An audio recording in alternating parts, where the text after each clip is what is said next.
The 80 to 20 rule, also known as the Pareto principle, is a principle that states that roughly 80% of the effects come from 20% of the causes. This principle was first observed by the Italian economist Vilfredo Pareto in the late 19th century, when he noticed that 80% of Italy's land was owned by 20% of its population. Since then, the 80 to 20 rule has been applied to many different fields and has been found to be a useful way of thinking about the relationship between causes and effects. One of the most important applications of the 80 to 20 rule is in business and economics. For example, it is often the case that 80% of a company's sales come from 20% of its customers.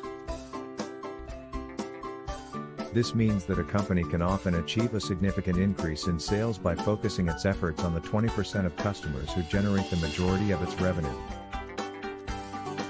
The same principle can be applied to products and services, where it is often found that 80% of a company's profits come from 20% of its products or services. In personal development, the 80 to 20 rule can be used to identify the 20% of activities that generate the majority of a person's happiness.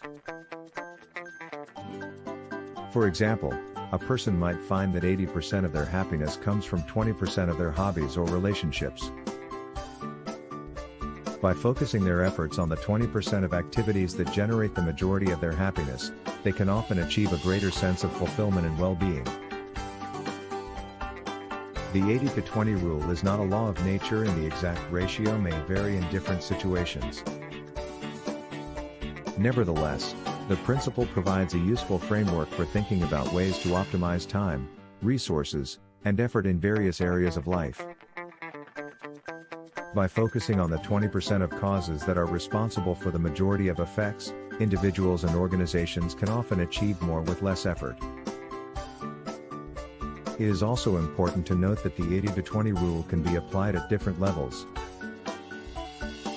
For example, in a business context, the rule might suggest that 80% of a company's sales come from 20% of its customers. However, the 20% of customers who generate the majority of sales might only account for 50% of the total revenue generated by those customers.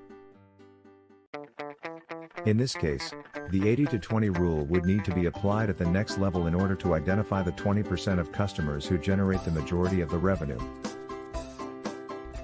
In conclusion, the 80 to 20 rule is a useful principle that provides a framework for thinking about the relationship between causes and effects. By focusing on the 20% of causes that are responsible for the majority of effects, individuals and organizations can often achieve more with less effort.